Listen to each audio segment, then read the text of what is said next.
Hey YouTube, how's it going? My name's Jonathan, and in this video I've got something really exciting for you. I'm going to be counting down the very best 5 laptops that you can get in 2018. Now, making a video like this is always pretty hard because there are so many great machines out there right now, and what one machine doesn't do quite so well, another machine will do really well. But with that said, these are my personal favorites for 2018, and if you do get any of the laptops in this video, you really won't be able to go wrong. So with that said, let's just go ahead and jump right in with number 5, which I'm giving to the Asus ZenBook UX310UA. Now, the reason why I'm giving the nod to this laptop as opposed to the newer Asus ZenBook 3 Deluxe is quite simple.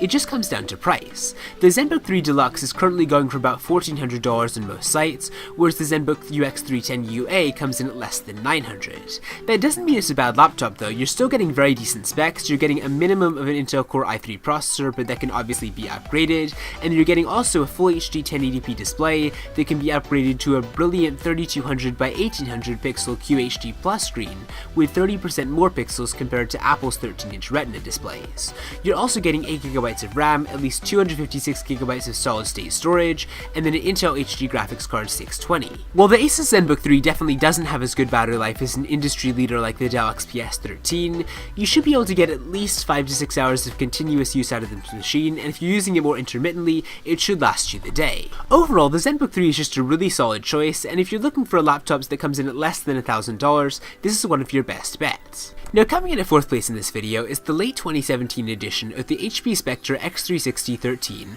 which is a really great choice if you're looking for an excellent Windows 10 2-in-1. A lot of people like to compare Ultrabooks to, say, the 13-inch MacBook Pro, and this is cheaper, lighter, and faster than what Apple's offering. It's also got a much longer battery life, a great keyboard and trackpad, a beautiful HD display, and an above-average sound system. What really makes the Spectre X360 shine, though, is the fact that you can use it in all kinds of different ways. The screen of HP's convertible flips out of the standard clamshell orientation into a tent for presentations, and it stands on its keyboard or flips all the way around to work as a tablet. Honestly, HP's approach to a hybrid convertible design is one of the best I've seen so far, partly because it just has a whole lot of versatility, and partly because HP's hinge mechanism is also really solid. It's really easy to open up with one hand, and it just feels like a very well designed machine overall. To give you an idea of the kind of price you'll be paying, the entry-level configuration of the Spectre X360 sells for around $1,200, but you can actually remove the webcam from the model and get it for about $150 less. You can obviously configure the specs up to a Core i5 or Core i7 processor, 16GB of RAM, a 1TB solid-state drive, and a 4K display, but obviously that's going to cost more. My main complaint about the Spectre X360 is actually that it just tends to run a little bit hot, which isn't a deal breaker, but it's something that you should know if you're going to be using this laptop on your lap for a considerable length of time. Now, 3rd place in this video goes to a laptop that I actually consider to be an engineering marvel. It's the 2018 LG Gram, which is one of the thinnest and lightest laptops that you'll ever see. Most premium 15-inch laptops come in at around 4 pounds, but the LG Gram is almost half of that. It's only 2.5 pounds or 1.1 kilograms in weight. On top of that, it's just a really solid Ultrabook. It's got great battery life, it beats the 2017 model by about 4 hours, and then you're also getting a fingerprint sensor this time round. What's nice about the LG Gram is that there are a number of different configurations at all kinds of different price ranges. You can pay $2,000 for a 15.6-inch version that's fully decked out with an Intel Core i7 processor, 16GB of memory, and two 512GB SSDs, or you could scale it way back to around $1,000 for a non-touchscreen 13.3-inch laptop. Basically, if you want a laptop with a large screen, a long battery life, and an incredibly light travel weight, this is definitely the choice for you, but you should just remember that you are paying for these features, so if you want a more powerful laptop for the same price, or if you want a laptop that just costs a whole lot less, you might want to check out some other alternatives instead. Now, 2nd place in this video goes to a laptop that I've long been a fan of. It's the 2018 edition of the Dell XPS 13, which was one of the very first laptops to just eliminate the screen bezel altogether. The XPS 13 has always been a great all-around laptop with a slim, sharp-looking body, a great battery life, great performance, and a lot of different configuration options. And for 2018, Dell has just improved on their formula. They've got a new design that cuts down on the overall size, adds new CPU options, improves efficiency, and improves cooling with a lot more heat pipes and thermal insulation.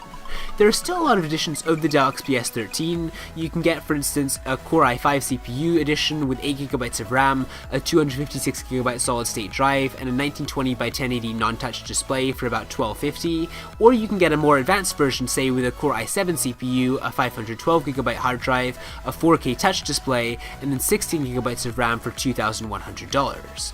The very cheapest version you can get is $1,000, which is less than half of the most high-end version, so as I said, you got a lot of range range here, and honestly my biggest complaint about the Dell XPS 13 is something that the system, I don't really know why it does this, but it's just got the webcam right underneath the display right when you open up the hinge. It's something that Dell could easily fix, and honestly I don't know why they haven't. I'm not really sure what the overall benefit to having the webcam under the screen is, and it just makes talking a little bit more weird, but anyways, that's a minor quirk. The Dell XPS 13 is a great laptop, and I definitely recommend it. Now before I get to my first place choice for the best laptop of 2018, I do just want to give a couple of honorable mentions. I've long been a fan of the Microsoft Surface Book, and the Surface Book 2 definitely improves on that formula. The MacBook Pro 13-inch is really great for people who are invested in the Apple ecosystem and want a really good thin and light laptop. The Razer Blade Stealth is designed for gamers who are wanting to take their games with them on the go and don't want to lug around a huge machine with them. And the Acer Swift 3 is actually a really good budget laptop, which comes in around $600, but still delivers very respectable performance. But with that said, coming in as my very first choice for the best laptop of 2018 is the Lenovo Yoga 920.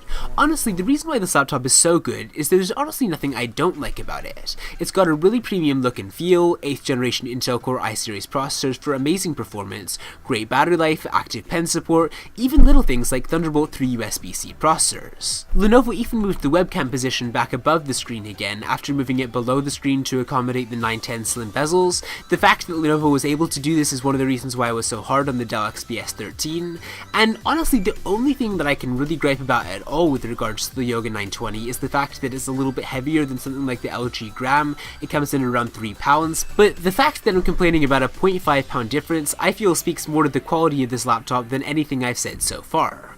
So with that said, those are my picks for the very best laptops of 2018. Let me know what you think in the comment section down below. I provided links to where you can get all these laptops in the description, so if you are interested in them, be sure to check that out. Also, if you haven't done it already, please be sure to click the subscribe button and click the bell to get notified when I post new videos. That way you won't miss more top 5s like this one. And yeah, that's pretty much it for this video, so I will see you next time.